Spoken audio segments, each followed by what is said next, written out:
French design बनाउनलाई केही गाह्रो छैन, जस्ट फ्री एजेस यहाँ फ्री एजेस भयो, यहाँ फ्री एजेस भयो, यहाँबाट क्लिन लिएर यता कनेक्टेड गराइदिने हो, अरू केही छैन डिफरेन्स।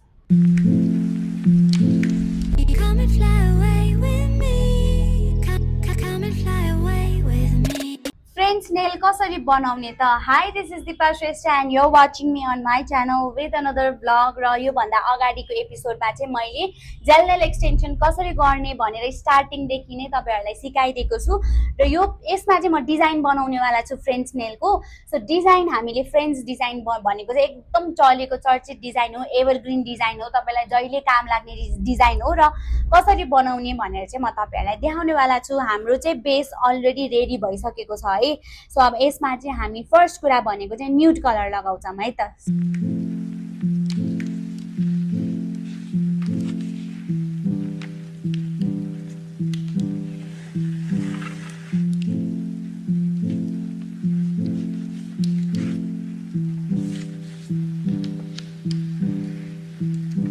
हामीले न्यूड कलर, यस्तो बेस न्यूड कलर लगायौँ भने चाहिँ एकदमै के भन्छ स्मुथिङ देख्छ क्या। सो जहिले पनि बेस जेल कलरहरू चाहिँ जहिले पनि यस्तो न्यूड कलर भयो, अनि के भन्छ अफ वाइट कलरहरू सबै यस्तोमा पाउनुहुन्छ तपाईँले। सो यस्तो कलर लगाउनु भयो भने चाहिँ एकदम नेचुरल देख्छ। र यो सकिसक्यो र हामी यसलाई चाहिँ अब सुकाउँछौँ।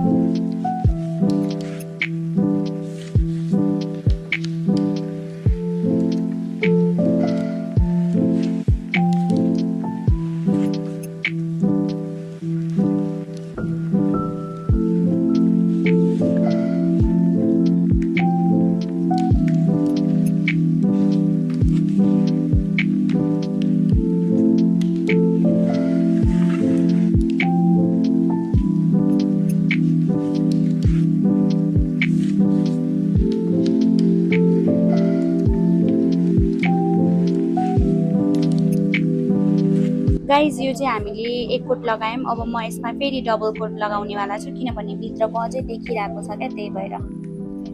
जहिले पनि आफूले काम गर्नु स्टार्टमा चाहिँ तपाईँले यो ब्रसलाई चाहिँ मजाले क्लिन गर्नुपर्ने हुन्छ है। सो मैले ब्ल्याक कलर पनि लिइसकेँ। अब यसमा चाहिँ हामी फ्रेन्च डिजाइन बनाउनेवाला छौँ। सो फ्रेन्च डिजाइन बनाउनलाई केही गाह्रो छैन, जस्ट फ्री एजेस यहाँ फ्री एजेस भयो, यहाँ फ्री एजेस भयो, यहाँबाट क्लिन लिएर यता कनेक्टेड गराइदिने हो, अरू केही छैन डिफरेन्स।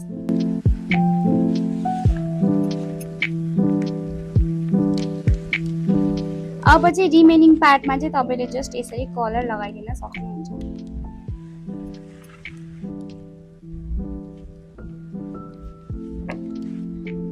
यसरी चाहिँ तपाईँले गर्न सक्नुहुन्छ।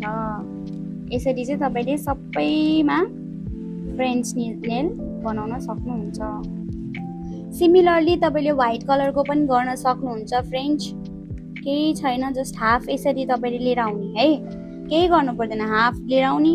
एन्ड देन यताबाट नि फ्री एजेस, यो पार्टलाई चाहिँ हामी फ्री एजेस भन्छौँ, जहाँबाट चाहिँ लङ एक्सटेन्ड भएको छ।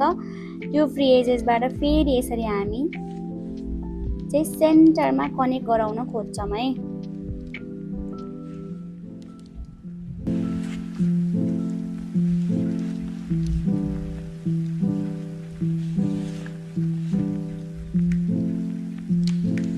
फेरि अब व्हाइट पलिसले यसरी तपाईँले सबै रिमेनिङ पार्टमा चाहिँ लगाइदिन सक्नुहुन्छ।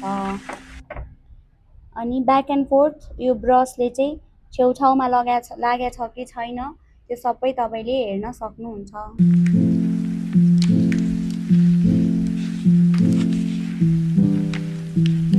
डटिङ टुलको मद्दतले यस्तो फ्लावर हामीले कसरी बनाउने म तपाईँलाई त्यो पनि सिकाइदिन्छु। मैले चाहिँ कलरहरू रेडी गरिसकेको छु, यहाँ तपाईँले देख्न सक्नुहुन्छ। सो यो कलर लिएर जस्ट के गर्ने त, यसरी 1 2 फ्लावर कसरी हुन्छ त्यसरी नै 5वटा जति हामीले यसरी राखिदिनुपर्छ। र सेन्टरमा चाहिँ अहिले हामी गोल्डन कलरको लगाउँछौँ ल। सिमिलरली यहाँ माथि गरिदिँदैछु।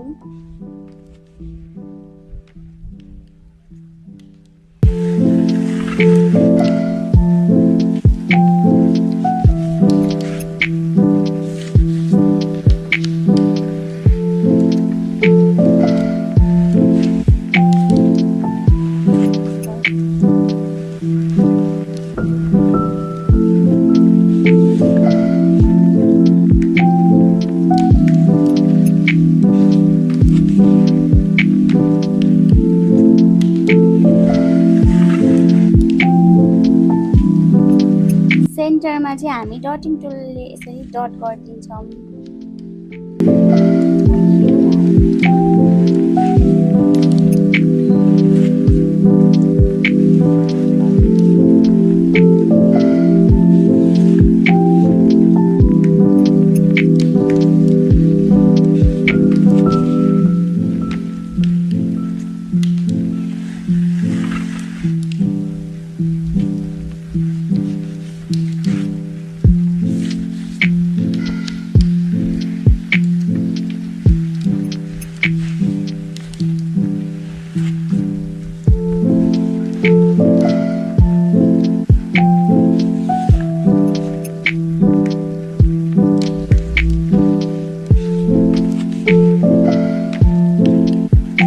अब चाहिँ हामीहरू टप कोट लगाउँदैछौँ।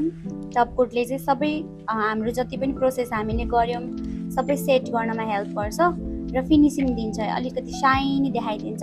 टप कोट चाहिँ धेरै प्रकारको हुन्छ, म्याटवाला नि हुन्छ, साइनीवाला नि हुन्छ। युजली चाहिँ हामी साइनीवाला नै युज गर्छौँ, तर म्याट टप कोट पनि हुन्छ है।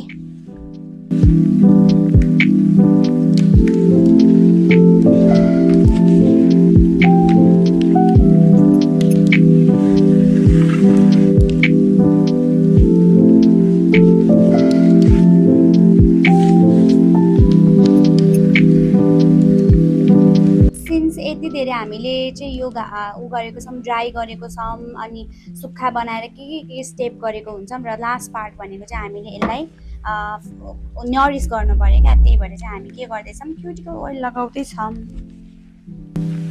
अनि क्युटिकल ओइल चाहिँ नङमा नलगाउनु होला, जस्ट माथि माथि यो यसरी छालातिर लगाउने है।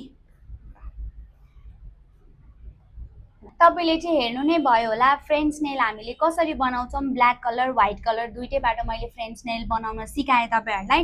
अनि अर्को भनेको चाहिँ डटिङ टुलको मद्दतले हामीले चाहिँ कसरी बनाउँछौँ फ्लावर, सिम्पल इजी फ्लावर, त्यो पनि मैले देखाएँ। सो दुईवटा डिजाइन देखाएको छु मैले यसमा।